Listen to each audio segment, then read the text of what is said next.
Awesome, great, glorious day it is. This is the day the Lord has made, and indeed we shall rejoice and be glad in it. My oh my, I'm excited for yet another exciting episode of the Umubanga podcast. Make sure you like, share, and subscribe. This episode is important for professionals, people who want to be encouraged, motivated, and just taken to the next level. And today I have a very incredible woman, a woman who I have known, I think, from 2019 till date. This is a woman who has greatly believed in me, greatly believed in my art and craft. There was a time I messed up and she forgave me. Like big time forgave me and gave me a second chance. And I have worked with her, taken amazing photographs of her, her family, and my oh my. Yeah. Without further ado, ladies and gentlemen, this lady is Madam Claire Limbwambwa. She is a speaker, a mentor, an executive coach, a corporate governance expert, trainer, consultant, international business expert, and human resource expert. Ladies and gentlemen, put your hands together for the amazing Claire Limbwambwa. Welcome. Thank you. Thank you very much for having me. Yeah. And thank you for the kind introduction.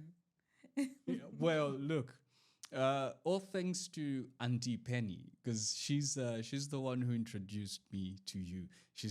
She put in a good word, and I remember our first interaction was actually at your daughter's kitchen party. We did that. Of course, along the way we messed up, but we managed to resolve the and here we are. Pretty much what 5 years later, still in contact, still doing business together, and still doing amazing things together. So we're happy to have you here.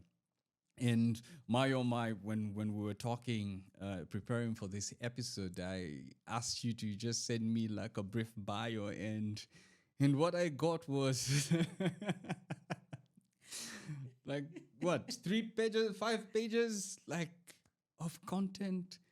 Hey, who is Claire Limbwambo for somebody who is watching and they're wondering who's this person who Umubanga is talking about? And yeah, Well, Claire Limbwambwa is a grandmother okay, and a mother. Those are my first descriptors. But beyond that, I'm an economist who turned human resource expert. hmm And my passion is to grow people, is to see people grow, yeah, interact with them, meet them, help them to identify their life purposes, get to their aha moments, and then leave them to grow and meet them another time.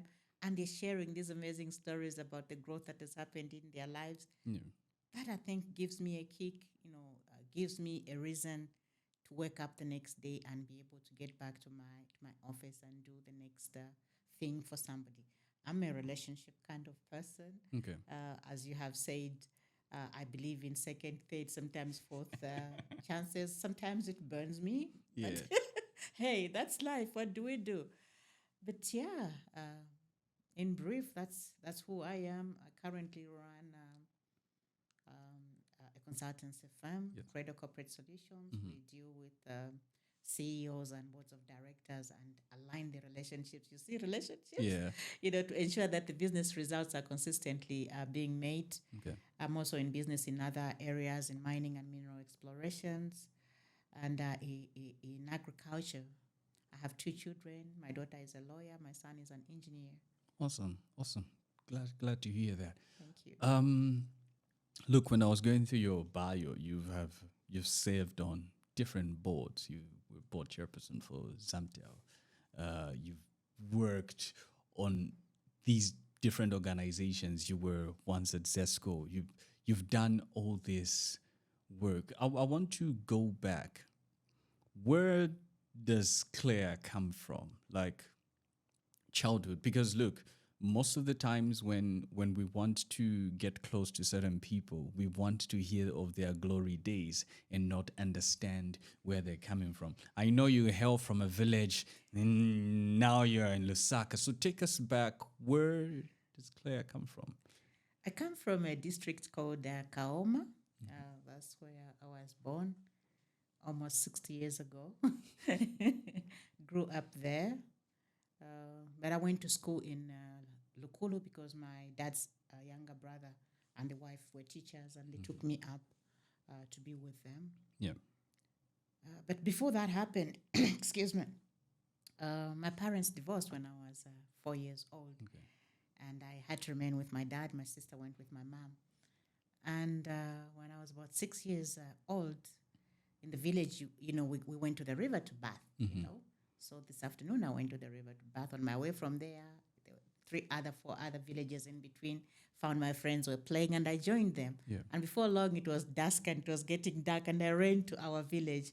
And when I got there, I found my father was pacing up and down between our house and grandmother's house, between our house. And when he saw me, he was like, where are you coming from? Like, from bathing. He says, looking like that. Well, I didn't look like somebody who had come from bathing because, Oh, dirty. the soil in my village is reddish brown, and it was everywhere, in my hair, on my clothes, and everywhere else. Yeah. And then he said, didn't I know that it was very expensive, to buy surf. Surf is a washing powder that we're using in the 60s. Yeah. And I don't know where this thing came from. I just turned and looked at him and said, that's why when I grow up, I'm not going to be, in this village. I'm going to live somewhere in a house that has running water. Yeah. And it's that vision at that particular age when I was just 6 years old that has really carried me through and pushed me through. When I went to school, I worked very hard. I became an A+ student, passing either number 1 or number 2, competing with the young Indian girls that used to be in our classes. So that was, where I came from. Secondary school, went to Holy Crosses in another town from my town in Kaumbe. I come from a family that was not financially endowed. Before I used to say poor, but now I don't say poor because we were rich. We had access to very clean water in the rivers. We had, fields. We could eat, organic food and so on and so forth.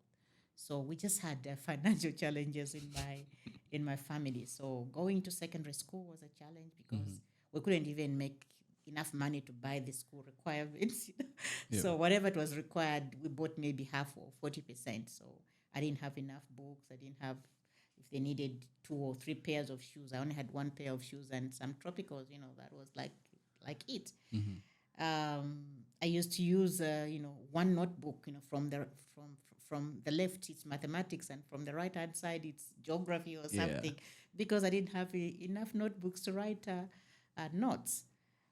And it was from there that I began to understand the power of friendships, because some of my friends, like Tsepo Mbukwan and others, they would give me maybe a book. This would give me a pen. The other one would give me a pencil and stuff like that. But I still continued, working very hard and being able to pass number 1 almost throughout, from Form 1 up to Form 5. Some school holidays, my parents would not be able to send me maybe money for transport to go back home. So I would have to ask for permission, from the school management to stay in the boarding, and it was the place where I could be safe. I would work in the orchard. I would work at the sisters, sweeping, cleaning, cooking, washing, ironing, until the beginning of the school term, and then I would go back into class and continue studying. From there, I passed, and came to the University of Zambia Great East Road campus. First year and second year, was okay because I had accommodation on campus. But third year, I didn't have accommodation on campus. And the nearest relative that I had was my mother's older brother, who used to live in Chawama compound. So I used to walk every day from Chawama through Mrs. Kawata, Long Acres, mass media, and campus, and back every day. And come rain, come sunshine, I attended. And when I got into the lecture theaters, I wasn't the most pleasant looking or pleasant smelling. So sometimes my classmates would stand up because I'm short-sighted. I needed to sit, like in front. And that was, for a 22-year-old girl, was tough. Yeah. But I realize now that through that process, I learned resilience. I learned self-reliance. I can do a lot of things on my own. And I developed the practice of hard work, that whatever that I needed to do, I can do it if I just applied myself one day at a time, one day at a time. And I was able to do that for 2 academic years. And thankfully, I was able to graduate in 1988 with a degree in economics and business administration. Awesome. Interesting. Going back at 6, you're just like, hey, I'm never, that's why I don't want to belong here. I do not belong here. Walk us through. Look, we have young people now who are in school. Maybe they first heard or their parents passed away. In your case, you experienced divorce at a young age. And here's somebody, you at 22, 21, you're coming all the way from Chawama to Unza, which is pretty much like close to like 21 kilometers of walking per day. And it's pretty much every day because you have to catch up with school, to read, to do all those things. What was your mindset then? Because at 22, walking, doing the whole back and forth with the struggles of lack and want, and you're going to a campus which has people from different environments, well-to-do spaces, as you put it, unpleasant looking, or the body odor at that point isn't the very best. Because look, we get discouraged now. So what kept you going even through those times? What kept me going is I'm a believer. I believe in God. Yeah. And I knew somehow right from the beginning, we're brought up in church. We used to do the plays in church. We used to read the verses in church. And I understood that somehow my life had value. Yes. And that there were people out there that were meant to be impacted by me. And I used to share this with my colleagues, friends in the village and elders, and they used to call me the dreamer, Dreams are free. So We're allowed to dream. I somehow knew, without really technical knowledge, that I was meant for something bigger, both in the context of my family, but also in the context maybe of just humanity. But I didn't know what that was. The only thing that I knew was that whatever that thing was tied to my education. Yeah. Because that was the only way I could get out of the situation that I found myself in, the one that had been born in. And that's how when I went to school, you couldn't really play with my school. It didn't matter what was happening. I went and studied and asked questions and put up my hand and so on and so forth. But on the other hand, is having that vision. I didn't know that vision that I had at year 6 was really, really stuck in my subconscious mind. So I was always working towards something bigger. And of course, when you're 6 years old, having a 3-4 bedroom house that has running water, it's like the whole world has already manifested in your favor, So understanding that I could get there, if I only did this, if I only did this grade and finished, and did this grade and finished, and did this term and finished, that really kept on pushing me. And looking now at my family, because by then my dad had retired, and we didn't really have assets or things like that to fall back on, and my family really fell, on difficult Ground, financial times, more difficult than I think the time that I was going to secondary school. So I had this bigger thing that I was looking out to, the vision of living in a bigger house, but also with the ability to help the other people perhaps in my family and in my community. It kept on pushing me. Okay. So here you are, you graduated in 1985? 88. 88. What was, because you did economy. Yes, I did. And then I know later on in your career, you venture into human resource. So walk us through the journey. You graduate from school. Did you then jump into getting a job, practicing that. What was the journey after that? Okay, during our times, it was a little bit easier. When you graduated, you were assured of getting a job. So Well, I because there were graduated very few people. in 1988. In 1989, I had a job. There used to be a unit called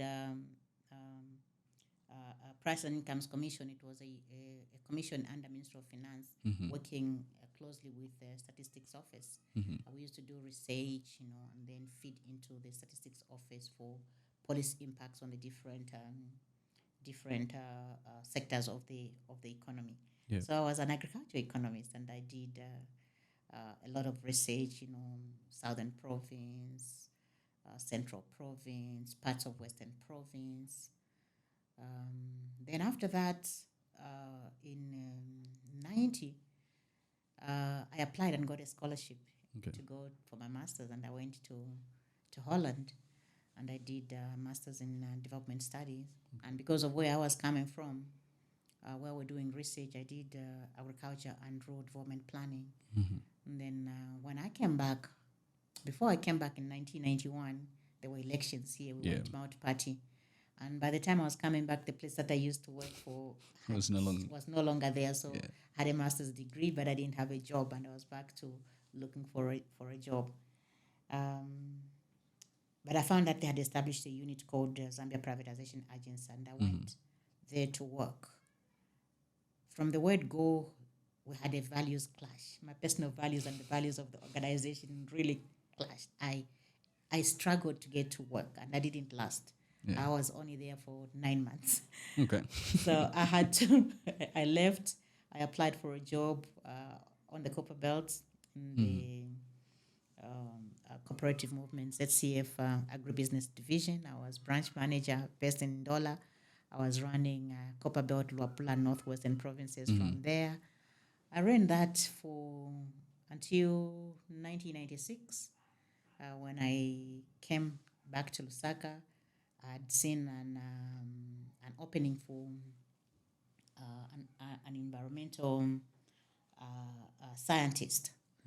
In my master's degree, we had done environmental management, and something that I liked because it was to work with people, social impacts and economic impacts of projects and so on and so forth. So I applied for that job, and luckily I was picked. So in 1996, I came back to Lusaka, and we set up the Environment and Social Affairs unit with the late Dr. Akim Tembo, who was my boss. And from there, I think that's where really my career grew, because I became project manager for almost 7 environmental impact assessment projects, which were eventually funded, by different institutions like the World Bank, Development Bank of Southern Africa, Propaco, government, and so on and so forth. One of the projects for which I was the project manager was to look at the impacts of the construction of the Kariba Dam, on the people and on the environment. Yeah. And that was going to be, a post impact analysis. So we went, spoke to the chiefs, to the local people, and so on and so forth. What were their needs? And worked with a team that came from the University of Zambia to put together a document that we then used to go and look for funding, and we got the funding. So when it finished, when the report was done, then I was promoted to become the project manager for the implementation. And the project was called the Gwembe Tonga Development Project. I was based in Siavonga. I was running projects in Siavonga, in Chipepo, in Sinazongwe, and in Kalomo. It was multi-donor funded, including the World Bank, DBSA, ZESCO, government, and others. It was not a very big project. It was only $20 million because it was a component of a bigger project, which was $300 million. At that time, I was young. I was not yet politically mature, so I think I annoyed some politicians, and it didn't go very well. So I think my organization was asked to recall me, and I was recalled. Yeah. and came back to Lusaka, and that's how I went into human resources Okay. because I was appointed as a human resources manager for what was called Southern Division then, which is Eastern Province, Southern Province, Western Province, and Central Provinces. And I did know nothing about human. HR. I used to study in the night, read books, case studies. And then during the day, I would list the list of all my friends who were HR people. Then, I ask this one, I have to mark to show that I've spoken to them that So particular did you day. apply for the HR job? No, I didn't. So you were just like transferred. It was a punishment. Okay. You were punished well, punished into management. Yeah. So after a year, I got to a point where I felt that I understood that HR stuff. I could do it with my eyes closed. The managing director then, Mr. Robinson, once I came into my office and then says, Madam, I think we're misusing your talents. No, sir. This HR thing, I finally understand. I said, no, tomorrow you're coming for interviews. I'm like, interviews? Yeah, okay. I remembered as to how I had been moved from the project to the HR department, and I was a little bit upset. Yeah. So in my mind, I was thinking they still wanted to have me fired. So I packed up all my stuff, wrote my handover notes, cleaned up my office, picked my personal items, and went, took them home. And the following day, I was really ready for the interviews. Yeah. And I was being interviewed by the managing director, director of finance, director HR, company secretary, and I can't remember the other people who were there. And those interviews, I think, lasted 3 hours because we got to a point where, it was just managing director, and he would ask a question and I would answer. I was so free because I knew that I'd already lost my job anyway, so I didn't really hold anything back. Yeah. After that, I went back to my office. I was just waiting, around 15 hours or so, I got a phone call from the director of HR. Says, congratulations. I'm like, for what? Says, well, you got the job. I'm like, huh? I got the job, and that's how I moved into business planning. I was back into economics. I was happy. Yeah. We facilitated the development of the first, strategic plan after a long period. There had been a break. And that was at a manager level. Over the years, I was able to grow that portfolio into senior manager position, which is deputy director, and I started looking after issues of tariff setting, international negotiations, preparation of economic and feasibility study reports, and so on and so forth. And eventually, the name of the position was changed to senior manager, business development. It was like every year more responsibilities were being attached added. to your name, More responsibilities were being added. I chaired many negotiations, international negotiations with almost SNEL from Congo DR, NA, the people from Angola, BPC from Botswana, NamPower from Namibia, EDIM, Electricidade de Moçambique from Mozambique, ESCOM of South Africa, ESCOM Malawi, TANESCO of Tanzania, Kengen then of Kenya, and many others. I really loved that job. Yeah. But when I just thought, I was enjoying this job, I was promoted in 2009 to Director of Human Resource. I'm like, I'm back in HR. I'm like, okay. Went and acted for almost a year. I was confirmed in 2010 and served in that position until 2011 when my contract was terminated. Okay, because of, I guess, it was the change of government. Yes, it was. Okay, you spoke of, I think you spoke of values. You had to leave because your values didn't align. Look, you're going into a profession. If you're growing, you're growing. People want to make money. People want to grow and live large. But you spoke on the business or the vision of the organization didn't go in line with your values. As a human resource expert, and because I know some of the people watching these are people in organizations, people who are trying to build their careers? What's the importance of one having values and knowing their values and knowing what they can say yes to and say no to? Yeah. Your values drive your decision-making model, how you process information. Yeah. They drive what is important to you. They drive things that you're going to invest your time and money and other resources in.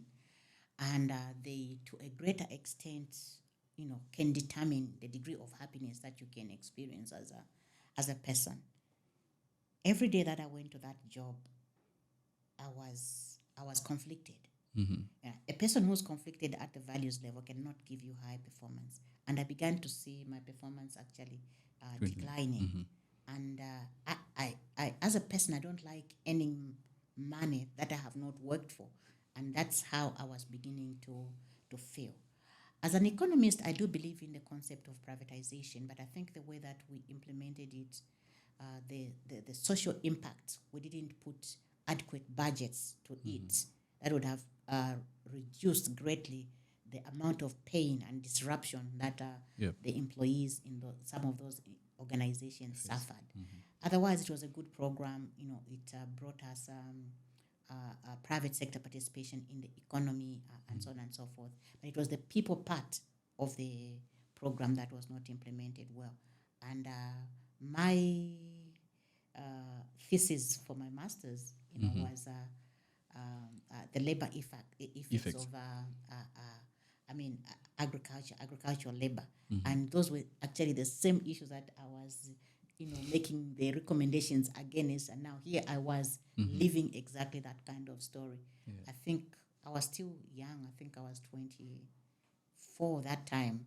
It really, didn't align with what I thought were my professional contributions at that particular time. Okay. Yeah. So you leave the organizations, the values are not working with you.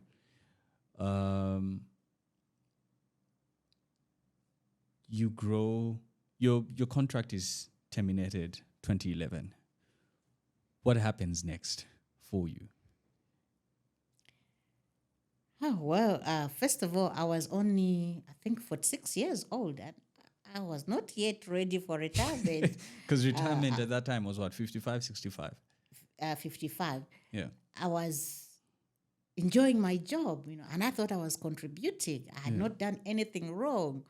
Even if you were to look at my letter of termination, you're not going to find any reason that's given. It just says, is it national interest or something like that?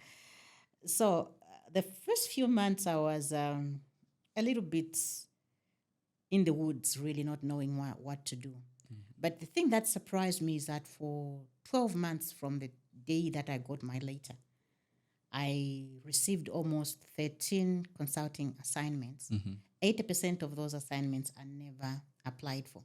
Yep. But the very first one was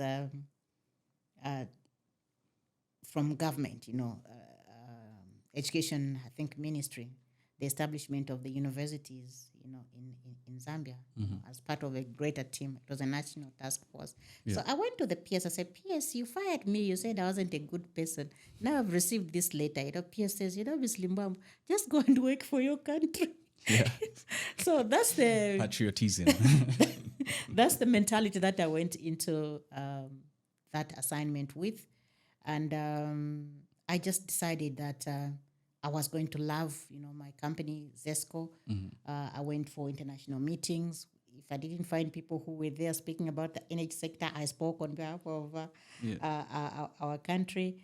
And I've maintained just a very positive relationship with my former employers. And I'm so grateful to them. They took me to almost 50 countries in the world,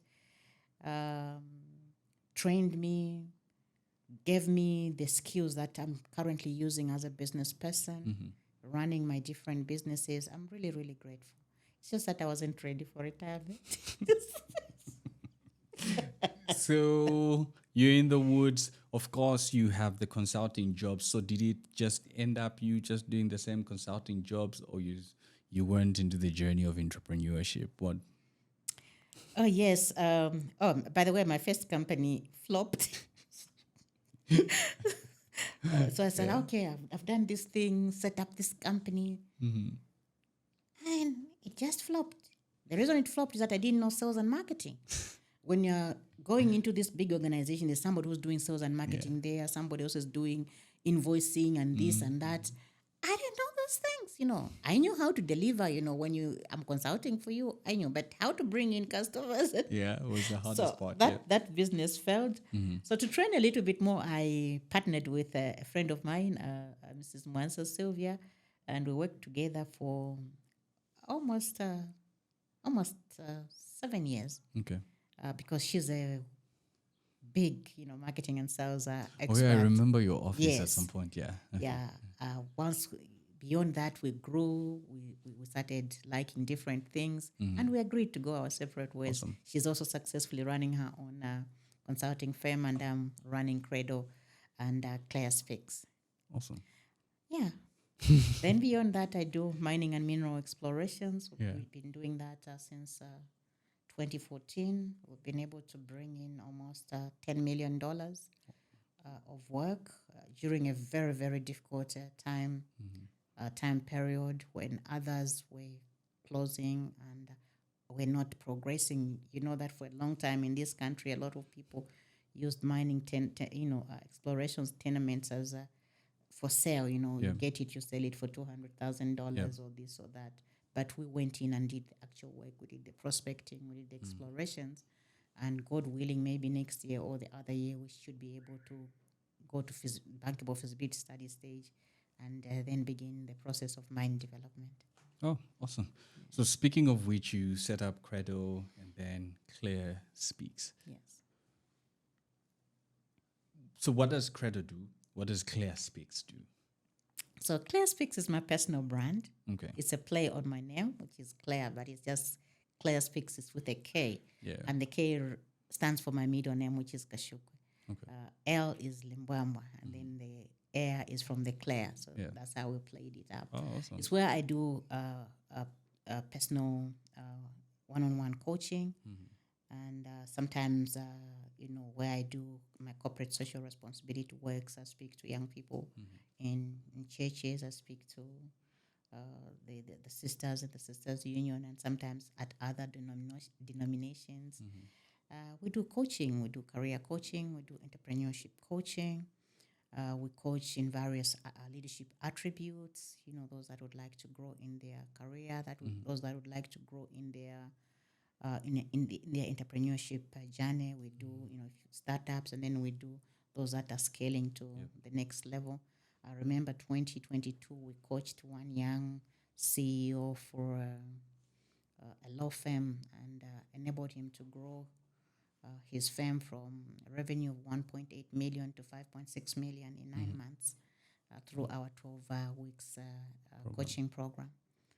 Then Credo is the corporate side of me, where I work with corporations and companies. We focus on aligning the relationship between the CEOs and their boards of directors to ensure that business results are consistently being done. So we induct new boards. We train old boards that have gone a little bit astray in terms of implementing corporate governance principles. So, chairpersons, leadership skills, how to run meetings, communication skills, negotiation skills, emotional intelligence in the boardroom, ability to make decisions. How do you hold a conversation if you're a shy person in the boardroom, so that your views are heard, because there's a reason that you are brought to that board. Then we also do the same for the CEO, leadership development as a CEO. For new chief executive officer, we've got a program we call the first 90 days, what they need to do in those first 90 days, how they need to interact with their board, how they need to do succession planning for the people that are below them, the directors that report to them, and other key people that may report to the office of the CEO, like maybe those in charge of strategy or marketing in that particular institution. So we've got programs, for leadership. We've got programs for team building. We've got programs for organizational culture. We've got programs for different other things, including programs for performance management. I think we do have our next performance management workshop the last week of January. We had one in December, and we had the other one in September last year Okay. on performance management.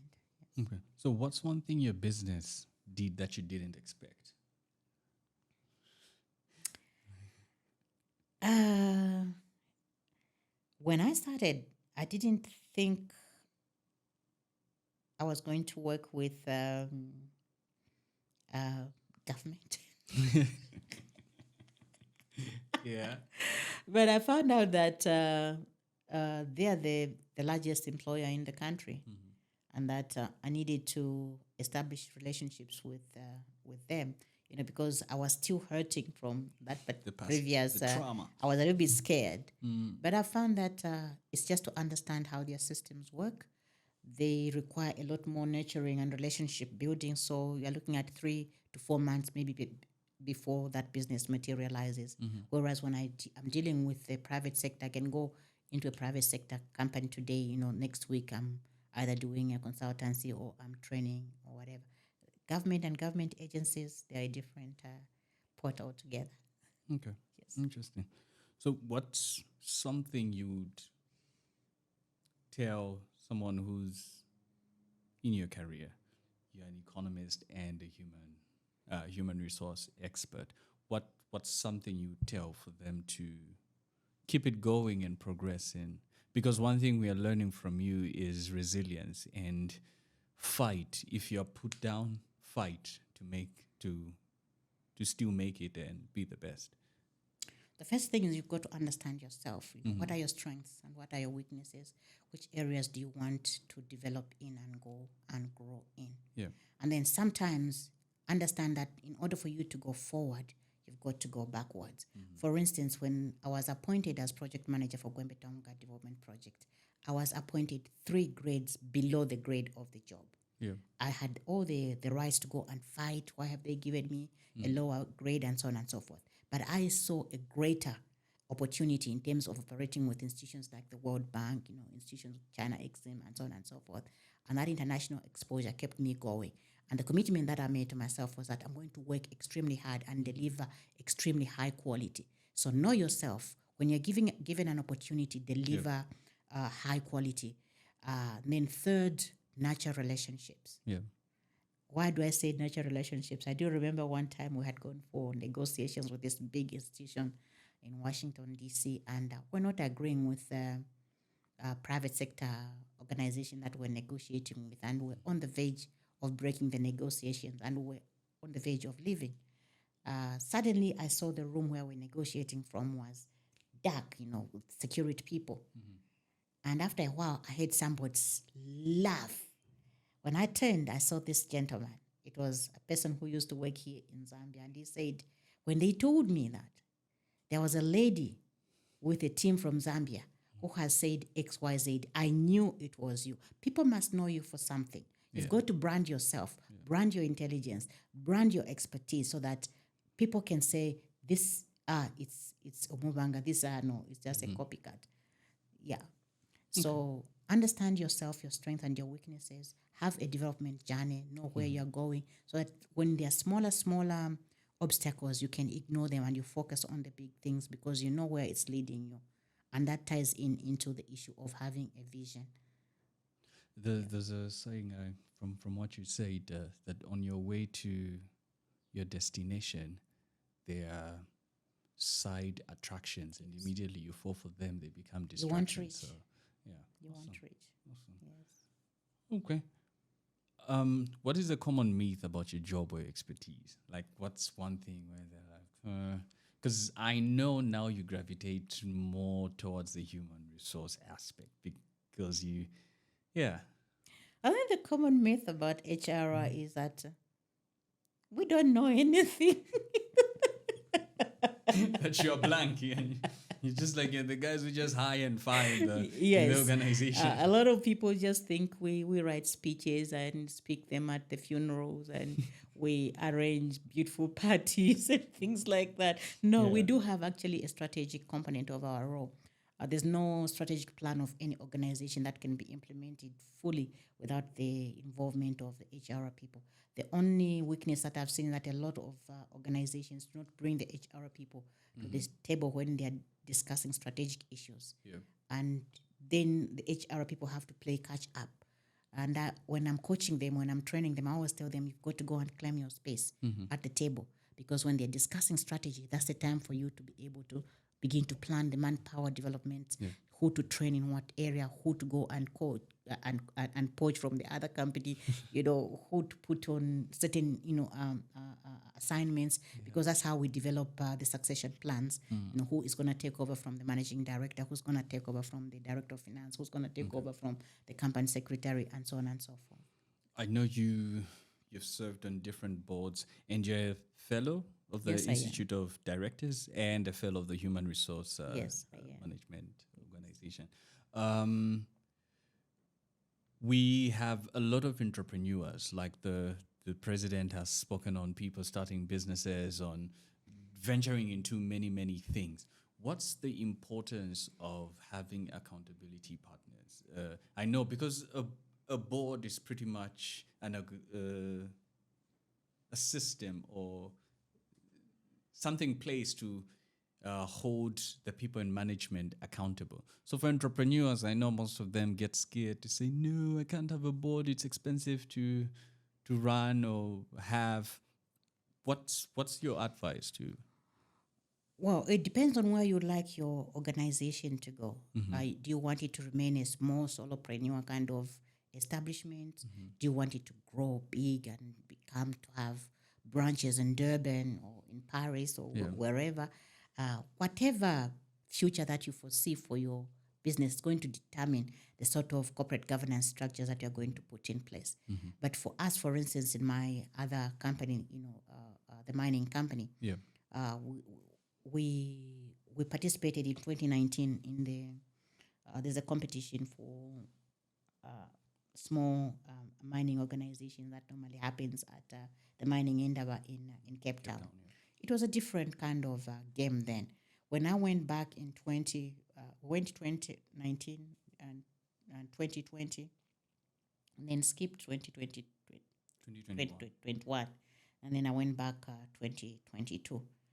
The game had changed. No matter how small you are, if you're going to participate in that particular competition, the first people that you have to talk about are your board. What are their experiences? Which mining institutions have they worked in? What did they deliver? What sort of skills and competencies do they bring to the table? So if you saw, for instance, Ambassador Chibamba Kanyama, his company here, Bridges, whenever he was teaching corporate governance, he was also speaking about the corporate governance structures that he has put for his own company, that he's got a board chairperson who holds him accountable. He would even write and say, today I'm going to present the strategic plan. I don't know what the board is going to say to me, but the company belongs to him. So it depends on the future that you want for your organization. If you want, for instance, to attract international financing, you need a board. If you want to attract social enterprise funding from international NGOs, you need a board in place.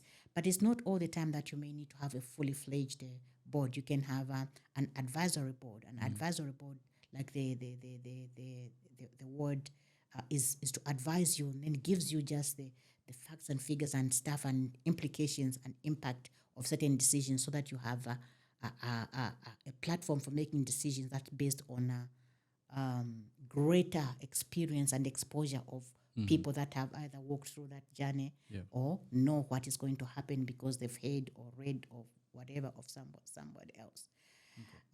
Bring accountability to the individual level, from the Clear Speaks part. For us, everything that we coach you in, you need to have an accountability partner. Sometimes it has to be 2 or 3, depending on what we're coaching you in, because we do recognize the fact that most times when you're sitting on your own, it's very difficult for you to make a follow-up on your goals and other things that you have committed to. But when you find somebody that you respect, an accountability partner has to be somebody who you respect, who, when they speak, you feel a little bit of shame if you have not done what you're supposed to have done. So don't go and get your friend or drinking mate or something to say, oh, now I've got an accountability partner. it's not going to make a difference in your life. Okay. Even I just speak on that. What's the importance of mentorship?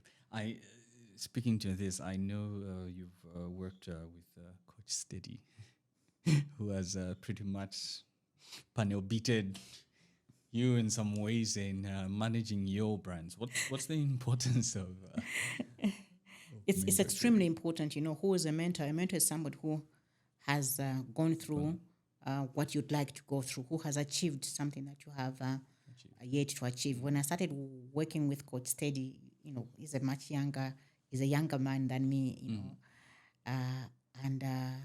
but he's older than me in branding. So he understanding these things about branding that I had no clue about. So when I started working with him, I used to argue with him a lot. And I'm like, why am I actually paying you to give me stress? And he would say, we are developing your brand. Okay, coach, thank you. It's important.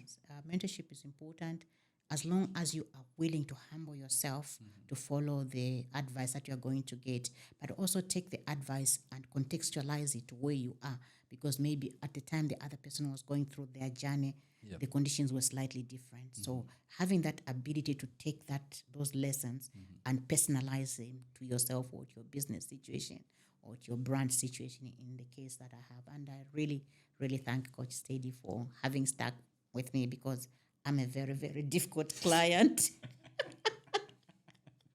Yeah. Last question. I know we're running out of time. If you could have coffee with any historical figure, who would you choose? Dead or alive? Historical figure. Yeah, historical figure. Rosa Parks. Rosa Parks, the lady on the bus. Yes. I would love to find out from her, where did she find the courage, in those years, to be able to make a decision that could have led to her death, but she still, persistent and went ahead. And then look at, what happened, the sort of freedoms that led to, the sort of movement that was created around, that one activity. And also to learn that don't ever think that you're too small. Yeah. You could be just a small stone that causes the first ripple, and then the ripples will go and impacts greater communities or greater costs. But it also speaks to you, having clarity about what's your life's purpose. Yeah. We have people who talk about purpose and then they talk about just buying a car and this and that. No, your life's purpose is beyond you. Your life's purpose is beyond your family. Yeah. It's into the community, it's into the district, into the country, maybe into the region, maybe into the world. So you have to be able to see things bigger than that. And then when you compare your personal life to what that activity can achieve for the greater majority, you'll see that you're just a small cog, in the wheel of life. So I would love to talk with her. Okay, awesome. Thank you. Any last thing? Any last thoughts you'd want to share with somebody watching this? There's something I didn't share, but I had a stroke in 2006. I used to be paralyzed on my right side. My leg used to scroll on the ground. This hand used to be in a sling, and there were no emotions on my right hand side. That is important for you to have self-care. Yeah. If you understand purpose, there's no way you can deliver purpose if you're not taking care of your health, your physical health, your emotional health, your psychological health. So it's important to take care of that for everybody. Whether you are working, whether you are in a relationship, whether you are running a business, an NGO, it doesn't matter. You have to take care of you in order for you to be able to deliver on your life's purpose. Awesome. Ladies and gentlemen, we've been having a great conversation with Madam Claire Limbwambwa. She has shared her life story. She has shared, there are a lot of valuable lessons picked up. The aspect of mentorship, the aspect of having people holding you accountable, the aspect of you being resilient, the aspect of you, the last point, taking care of yourself. Because in order for us to fulfill purpose, in order for us to have great impact in this nation, in the world, we need to take care of ourselves. Remember to like, share, subscribe to the Umubanga podcast. It's available on Apple Podcasts, Spotify, Amazon, Google Podcasts. So wherever you have a chance to listen to this, make sure that you listen to the podcast, share with your friends and family. Ladies and gentlemen, my name is Dennis Umubanga Kabwe. I have been your host and looking forward to see you on our next episode. From me and Coach Claire, we say bye-bye. Bye-bye. Thank you very much for having me. You're welcome. See you.